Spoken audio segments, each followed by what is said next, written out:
What's up, Jet fans? I'm sorry about the late release this week. I'll get into that in a couple of seconds. But anyways, to start out, to toot my own horn a little bit, I am actually 5-0 in predicting the Jets games this year, which I think is pretty crazy. And like I said in my original video, if things played out the way I think it would, which they ended up doing, this would be the first winning record the Jets had in a long time. And I actually looked it up. It's 2018.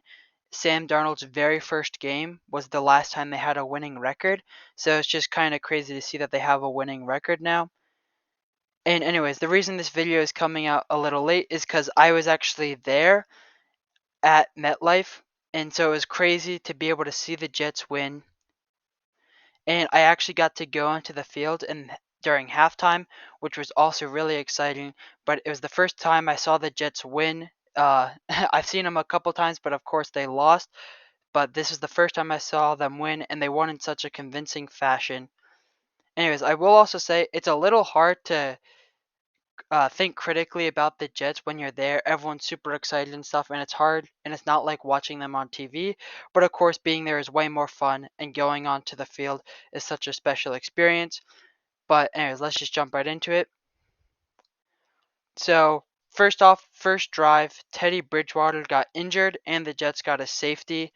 And so it's sad to see Teddy get injured, but even with that injury, all the analysts were saying that the Jets were going to lose when Teddy was the quarterback, which was just surprising to me.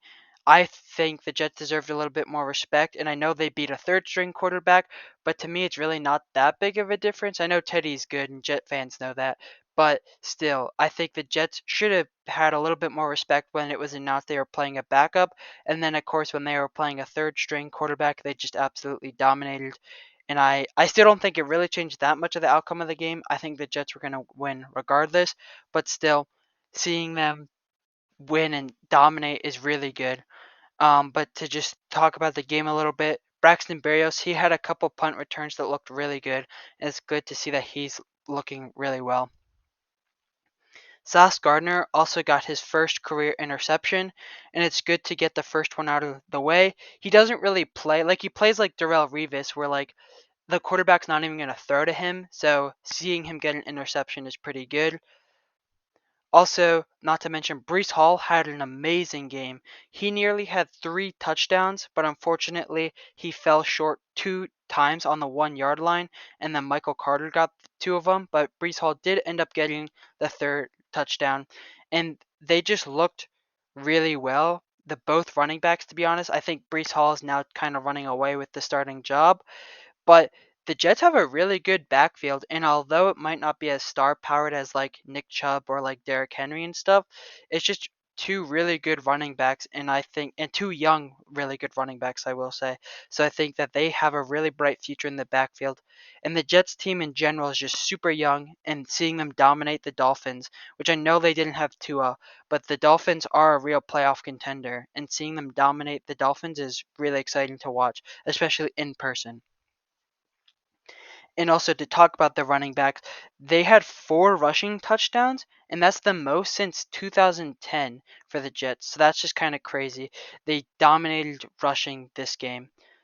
Um, there was lots of referee interference, but I would say it's on both sides, and it really didn't favor one team or the other. The refs called some stuff that maybe shouldn't have been called. They didn't call stuff that maybe should have been called, and they just threw lots of penalties. But it was kind of on both sides. It helped both sides, and just watching how the Jets play, let's be honest, it really didn't alter the outcome of the game. The Jets were going to win this game. They really dominated. I think the Jets would have won this game even if it was Teddy Bridgewater. So the Jets did really good. The future looks really bright.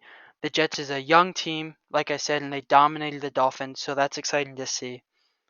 And next week, or in a couple days actually, because this video is so late, they play the Packers. I don't think they're going to beat the Packers, but I'm sure that's what they said about the Giants. And the Giants, of course, beat the Packers. So the Jets maybe have a chance. I don't know. It'll be exciting to watch that. And so, anyways, it's just exciting to see them win. And these are actually pictures I took. The one on the left is us about to go onto the field. The center one is me on the field, and the stadium is just so big when you're actually on the field. It's crazy.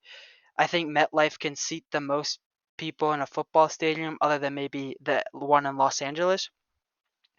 And then the photo on the right is kind of where our seats were. And so it was just really exciting to be able to go to the game, watch them win actually, which is the first time I've seen them win in person, and be able to go on the field, which is such a cool experience. And so it was an amazing experience. But next week, hopefully, I'll be able to get the video out on Sunday or Monday. Um, and so the Jets just had an amazing game this week. Thanks so much for watching. Don't forget to like and subscribe.